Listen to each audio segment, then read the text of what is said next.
Hi friends, நான் உங்கள் பட்டா. நம்ம இன்றைக்கி என்ன விலாகுன்னு பார்க்கலாமா? வாங்க வீடியோக்குள்ளே போடலாம். இன்றைக்கி என்ன விலாக் அப்படின்னா, மாறனுக்கு வந்து கொஞ்சம் உடம்பு சரியில்லைங்க. அதான் இருமல் சளிங்க. நைட்டெல்லாம் தூங்கலை. சரி, ஓகே, ஹாஸ்பிட்டல் போயிட்டு வந்துடலாம், போயிட்டு வந்தால் தானே சரியாகும் அப்படின்ட்டு கிளம்பியாச்சு. சின்ராசு கிளம்புறான்ற மாதிரி கிளம்பியாச்சுங்க. அதுக்கப்புறம் தீரன் வந்திருந்தான். அவனுக்கு உடம்பு சரியில்லைன்னு சொல்லிவிட்டு அவனுக்கு சரியான ஃபீவரு. 2 பேருக்கு அமிச்சிடலான்ட்டு நாங்கள் கிளம்பிட்டோம். போகிற வழியில் எவ்வளோ அழகாக இருக்குது வியூ. இது வந்து ராஜவிக்னேஷ் ஸ்கூலு. இது யார் இந்த ஸ்கூலில் படிச்சிங்கன்னு எனக்கு மறக்காமல் கமெண்ட் பண்ணுங்கள்.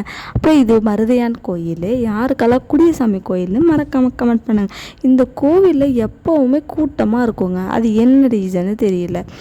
அதுக்கப்புறம் வந்துட்டு சரி எல்லாமே இது வந்து மருதையான் கோயில், அரியலூர் மருதையான் கோயில். அதாவது பஸ் ஏற இந்த ஊர் டவுன் பஸ்லாம் இந்த சைடு தான் வரும். அதுக்கு முன்னாடி பஸ் ஸ்டாப் கட்டுறதுக்கு முன்னாடி இங்கே தான் எல்லாம் பஸ் ஏறுவாங்க.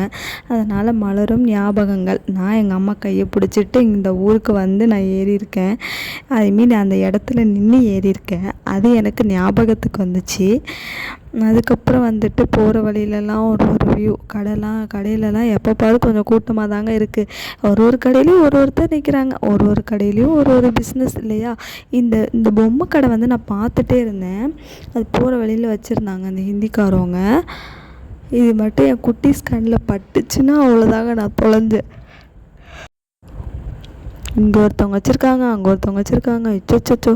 அப்புறம் ஒரு வழியாக ஹாஸ்பிட்டலுக்கு அடித்து பிடிச்சி வந்தாச்சு. வந்துட்டு இந்த ஹாஸ்பிட்டலுக்குள்ளார தான் நாங்கள் போயிருந்தோம். அதுக்குள்ளே இவர் ஃப்ளாட் ஆகிட்டார் மாறனே. அப்புறம் ஹாஸ்பிட்டல் வந்ததும் எழுந்திரிச்சிட்டு அதுக்கப்புறம் உள்ளே போயிட்டு வண்டியை பார்க் பண்ணிவிட்டு தீரன் வந்து டல்லாகிட்டான். இவ்வளோக்குள்ளே இருக்க மாட்டான். அப்புறம் மாறனையும் எழுப்பிக்கிட்டு அப்புறம் அவனுக்கு டோக்கன் போட்டுட்டு அவனை சரி ஹாஸ்பிட்டலில் காமிக்கலாமே அப்படின்னு பார்த்தா அவன் பாருங்க அந்த டோக்கன் எடுத்துச்சு. அது எவ்வளோ ஒரு சந்தோஷம் பயபிள்ளைக்கு. அடுத்த தீரனே எப்படி இருந்தவன் எப்படி ஆகிட்டான்டா அப்படின்ற மாதிரியே ஆயிடுச்சு. அப்புறம் வந்து மாறன் வந்து நல்லா ஜாலியாக டிவி பார்த்துட்டு என்ஜாய் பண்ணுறாரு. இப்படி இருந்தவனை ஒரு இன்ஜெக்ஷனை போட்டு பாருங்களா அழுதுங்களா அப்படின்ற மாதிரி அழுதுட்டு இருந்தான். அழுதுட்டு அதுக்கப்புறம் அழுது முடிச்சுட்டு மருந்தெல்லாம் வாங்கிட்டு மெடிசன்லாம் வாங்கிட்டு வெளியில் வந்தது பசி எடுத்தாச்சு. சரி, ஓகே, குளிச்சுட்டு ஸ்நாக்ஸ் சாப்பிட்டுட்டு போகலாமா அப்படின்னு சொல்லிட்டு இவங்க 2 பேரையும் அழுதுட்டு இருந்த 2 பசங்களையும் கூட்டிகிட்டு டீ கடைக்கு வந்தாச்சு. இந்த அண்ணா டீ கடையில் தான் நாங்கள் எப்பயுமே டீ வாங்குவோம். டீ போண்டாக குடிப்போம். இது இவங்க அப்படியே பசி ஆடுற கடைங்க. எவ்வளோ வேணாலும் வந்து எடுத்துப்பாங்க. நம்ம கணக்கு சொல்லிக்கலாம். எல்லாம் ஒரு நம்பிக்கை தாங்க, நம்பிக்கை தான்.